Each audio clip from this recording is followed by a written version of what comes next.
अस्सलाम वालेकुम। उम्मीद करती हूँ सब लोग खैरियत से होंगे। आज आप लोगों के साथ एक चाइनीज़ डिश बनाने की रेसिपी शेयर करने जा रही हूँ। आज हम लोग मंगोलियन चिकन बनाएंगे और ये मंगोलियन चिकन जो है ये ड्राई होती है, इसमें ग्रेवी नहीं होती। इसको आप स्टीम राइस के साथ सर्व कर सकते हैं। ये एक चाइनीज़ रेसिपी है। इसको बनाने के लिए हमें किन किन चीज़ों की ज़रूरत है पहले वो हम लोग नोट डाउन कर लेते हैं, फिर इसकी तरीक़ेकार की तरफ चलते हैं।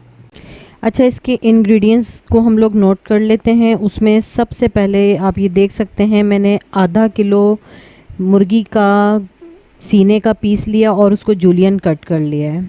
उसके बाद मैंने हरी पत्तों वाली प्याज ली है, इसको हम जूलियन कट कर लेंगे और गार्निशिंग में यूज़ करेंगे। 2 टेबल स्पून लहसुन फाइन चॉप किया हुआ, कॉर्नफ्लावर 4 टेबल स्पून, और इसको हम मैरिनेशन में भी डालेंगे, कुकिंग में भी। अच्छा, यहाँ मैं 2 तरह के सोया सॉस यूज़ कर रही हूँ। Dark soya sauce 2 table spoon, light soya sauce 4 table spoon. ठीक है, इन दोनों को मिला के इस होटलों में भी यूज़ किया जाता है, कॉम्बिनेशन एक अच्छा सा बनता है। इसको हम मैरिनेशन में भी यूज़ करेंगे, कुकिंग में भी यूज़ करेंगे। और इसको कितनी कितनी क्वांटिटी हमने लेनी है मैं वो आपको फिर साथ साथ जब मैरिनेशन करूँगी जब बता दूँगी। ठीक है, और दोनों को मिक्स कर लेंगे एक साथ। तिल 1/4 टीस्पून और अपनी ज़रूरत के मुताबिक सफ़ेद तिल जो होते हैं। कुटी हुई काली मिर्च 1 टीस्पून। नमक अपने जायके के मुताबिक ले लीजिएगा आप लोग, जितना ज़रूरत हो। कुटी हुई लाल मिर्च 1 टीस्पून। सफ़ेद चीनी यानी कि नॉर्मल जो हम चीनी यूज़ करते हैं 1 teaspoon. Chicken powder 1 table spoon. 6 से 7 अदद गोल साबुत लाल मिर्च मैं यूज़ कर रही हूँ। वैसे इसके अंदर लंबी वाली सूखी जो मिर्च होती है वो यूज़ होती है, वो मिलती मुश्किल से है, तो मैं इसके ऑल्टरनेट ये यूज़ कर रही हूँ। अब हम लोग इसकी मैरिनेशन की तरफ चलते हैं सबसे पहले, फिर उसके बाद हम अपने कुकिंग प्रोसेस की तरफ चलेंगे। मैरिनेशन के लिए एक बॉल में मैंने ये देख सकते हैं चिकन ऐड कर दी है।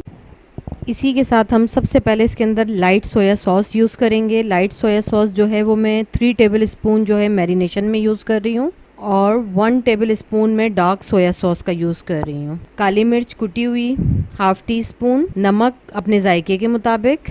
3 टेबल स्पून कॉर्नफ्लावर जाएगा इसमें। अच्छा, कॉर्नफ्लावर आप लोग देख लीजिएगा, जितनी आप लोगों को ज़रूरत हो उसके हिसाब से आप इसमें ऐड कर लीजिएगा, क्योंकि ये बहुत क्रिस्पी सी बनती है। इसको हमें क्रिस्पी फ्राई करना है, तो उसके लिए हमें कॉर्नफ्लावर की जो क्वांटिटी है वो थोड़ी ज़्यादा रखनी पड़ेगी। अगर आप लोगों को 3 टेबल स्पून से ज़्यादा रिक्वायर्ड हो तो आप लोग 3 टेबल स्पून से ज़्यादा रिक्वायर्ड डाल लीजिएगा। अब इसको हम डीप फ्राई करेंगे। अच्छा, मेरे पास काफ़ी टाइम था तो मैंने चिकन को मैरिनेट होने के लिए छोड़ दिया था। 3 घंटे के लिए मैंने चिकन अपनी मैरिनेट की। उसके बाद अब मैं इसको डीप फ्राई कर रही हूँ। ये देख सकते हैं, एक एक उसकी जो जूलियन कट चिकन है हमारी, उसको आप अलग अलग करते जाएंगे और फ्राई करते जाएंगे ताकि वो साथ में नहीं जुड़े। ऑयल आपका अच्छा गर्म होना चाहिए। अब आपने इसको सिर्फ इतनी देर फ्राई करना है कि इस पर अच्छा सा एक गोल्डन कलर आ जाए और जो हमारी चिकन है वो क्रिस्पी सी फ्राई हो जाए। ये देख सकते हैं, जितनी आपकी कढ़ाई में गुंजाइश हो, जगह हो, आप डालते जाइएगा और इसको फ्राई करते जाइएगा। इसी तरह तमाम चिकन को फ्राई कर लें, फिर हम इसकी कुकिंग और फाइनल प्रोसेस की तरफ चलते हैं। चिकन मेरी तमाम फ्राई हो चुकी है, मैंने एक प्लेट में निकाल के साइड पे रख दी। इतनी देर में हम अपना जो सॉस है वो रेडी कर लेते हैं। एक ग्लास के अंदर आपने दोनों सोया सॉस जो हमारे पास बचे हुए थे, black dark soya sauce, light soya sauce, कुटी हुई लाल मिर्च,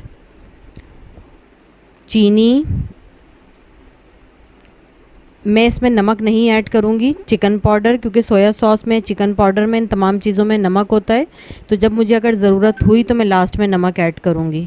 काली मिर्च जो बची हुई थी वो भी इसी में हम शामिल कर देंगे। अच्छा, बहुत ज़्यादा थिक हो रहा हो तो आप इसमें 2 टेबल स्पून पानी शामिल करके अच्छा सा इसका वो बना लीजिएगा, एक लिक्विड सा। ये हमारा सॉस रेडी हो गया। अब हम इसको एक साइड पे रख देंगे। अब हम अपनी कुकिंग की तरफ चलते हैं।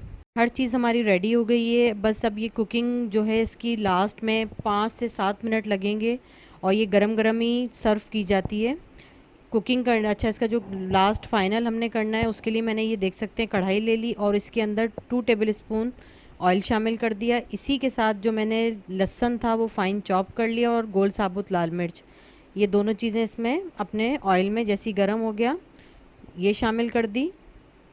आप लोग इसके साथ जो स्टीम राइस सर्व किए जाते हैं वो आप स्टीम राइस, वेजिटेबल राइस आपकी अपनी चॉइस है, गार्लिक राइस, कोई भी राइस आप इसके साथ सर्व कर सकते हैं। पहले आप वो रेडी कर लीजिएगा क्योंकि ये फ़ौरन से 5 से 7 मिनट में रेडी हो जाएगी और इसको हम गरम गरम सर्व करते हैं क्योंकि इसमें कॉर्नफ्लावर शामिल होता है, तो बहुत ज़्यादा ये थिक और वो बाद में इसका टेस्ट थोड़ा सा चेंज हो जाता है, इसलिए इसको गरम गरम ही सर्व कीजिएगा। ठीक है, ये देख सकते हैं, इसको हम लाइट सा ब्राउन कर लेंगे, फ्राई कर लेंगे अपनी इन दोनों चीज़ों को। अच्छा, ये देख सकते हैं हमारा लहसुन और जो मिर्च है वो हल्की सी गोल्डन सी हो गई है फ्राई। अब मैं इसके अंदर ये जो हमने अपनी चिकन वो सॉस बना के रखा था, सॉरी, पहले हम सॉस ऐड कर देंगे। सॉस ऐड करने के बाद इसके अंदर सॉस को हम थोड़ा सा थिक कर लेंगे कॉर्नफ्लावर से लास्ट में, और जैसे ही हमारा सॉस थोड़ा सा थिक हो जाएगा तो हमने जो अपनी चिकन फ्राई करके रखी हुई है वो इसमें हम शामिल कर देंगे। चिकन डालने के बाद हमने इसको बहुत ज़्यादा कुक नहीं करना क्योंकि ऑलरेडी हमारी ग्रेवी जो है वो थिक हो चुकी है और चिकन हमारी बिल्कुल डन है। लास्ट में हम इसका चूल्हा बंद कर देंगे। ऊपर नीचे मिक्स करने के बाद जो हमने जूलियन कट अपनी हरी प्याज काट के रखी है उससे गार्निशिंग में इसको मैंने बताया था आपको यूज़ करेंगे, तो थोड़ी सी हम अभी डाल देंगे इसके अंदर, और जो तिल हैं वाइट वाले वो भी शामिल करके अच्छे से इसको ऊपर नीचे हम मिक्स कर लेंगे। चूल्हा इसका आपने बंद कर देना है चिकन डाल के मिक्स करने के फ़ौरन बाद। चूल्हा इसका ऑन नहीं रखना है क्योंकि ये देख सकते हैं इसमें बिल्कुल भी ग्रेवी नहीं है, बहुत अच्छे से थिक हो गया। अब मैं इसको आपको वाइट राइस के साथ सर्व करके दिखाती हूँ। ये देख सकते हैं बहुत ज़बरदस्त सी हमारी मंगोलियन चिकन रेडी हो गई है। मुझे पूरी उम्मीद है आप लोगों को रेसिपी ज़रूर पसंद आएगी। रेसिपी अच्छी लगे तो लाइक ज़रूर कर दीजिएगा, मेरे चैनल को सब्सक्राइब कर लें फॉर नई रेसिपीज़। दुआओं में याद रखिएगा। खुदा हाफ़िज़।